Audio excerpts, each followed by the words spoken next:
Part 2.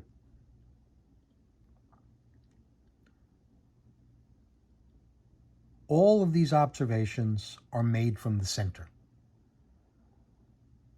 We stand here. The disk and the vertical cross and the horizontal for the horizon are actually the symbol for the earth. We observe from the first house the rising of the sun at the eastern corner. It comes out from beyond to the above. And when we observe it, we witness the definition of Aries.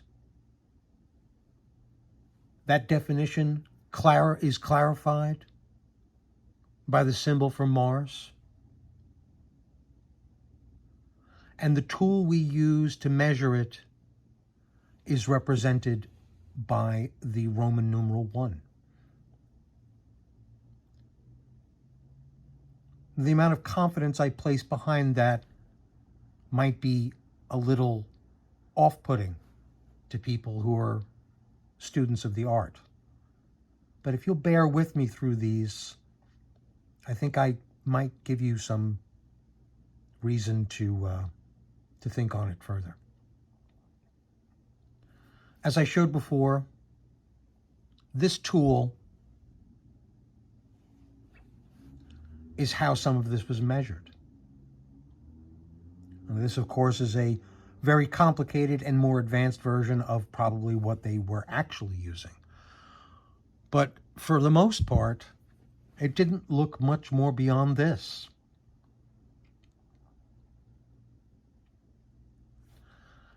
How and why this tool was created is another part of history that I will not be going into. But these two items may have been the birthmark of that. Because any circle that can be drawn with a simple rod placed in the sand from the center and scribed around the circle. The single rod scribing around the circle.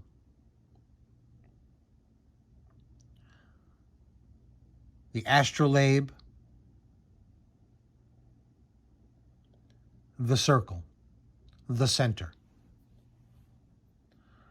Any astrologer worth their salt knows that the symbol of the sun is a representation of the self. And as I've already stated, the self witnesses astrology from a central point. That's probably the best place to start.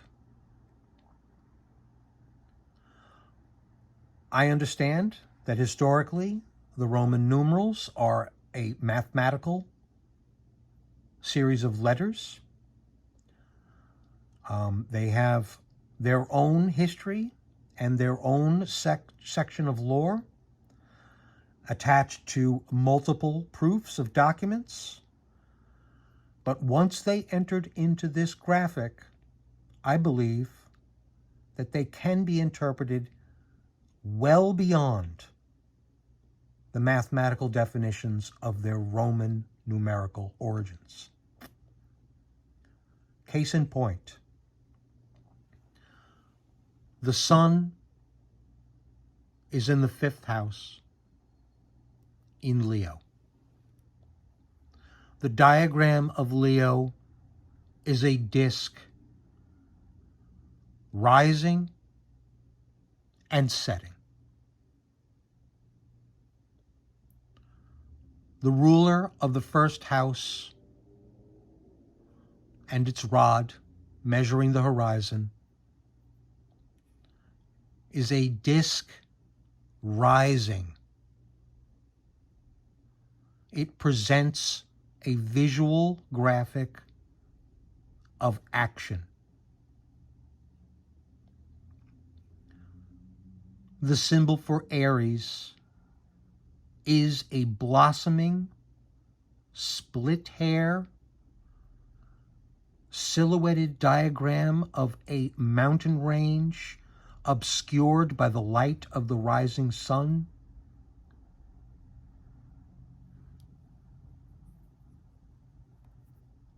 Opposite is the setting, represented by a disk lowering onto the rod of the horizon.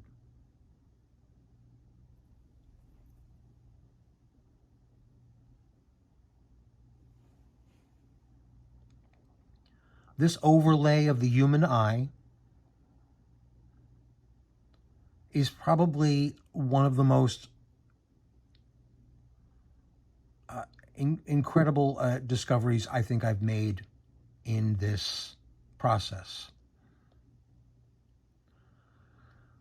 Modern science and the ancient pinhole camera both have a representation of the flipping of the image of what we see.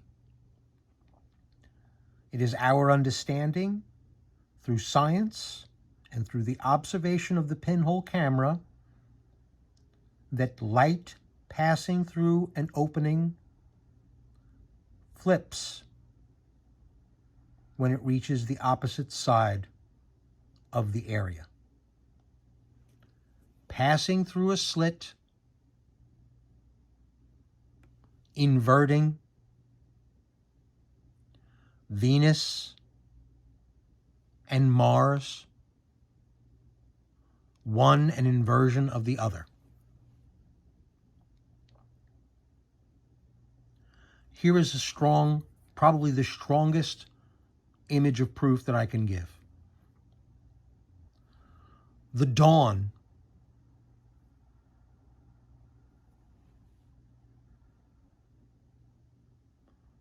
is a warming of the horizon.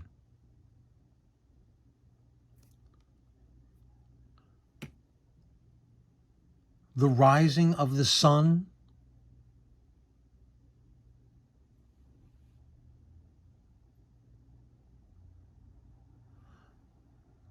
separating from the horizon, entering into the sky.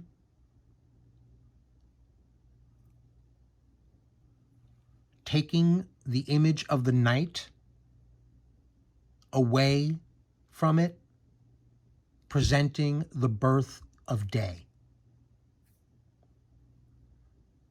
In the diagram, this is represented by the ascension. Mars would be rising, the symbol of Mars represents a rising above the horizon, a quick anticipation. And in the back of the eye is the inverted image of that horizon. And also the first prediction. Because eventually that sun will pass through at that arc. And it will set.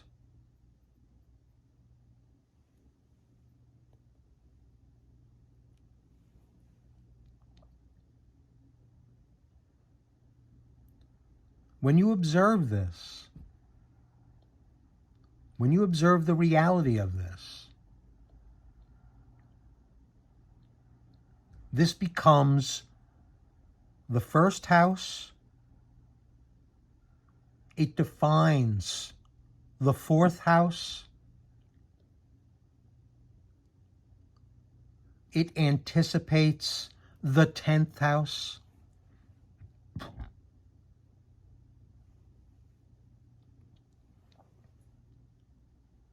And eventually becomes the 7th house. the V of the fifth house and its two pillars of the fourth and sixth house?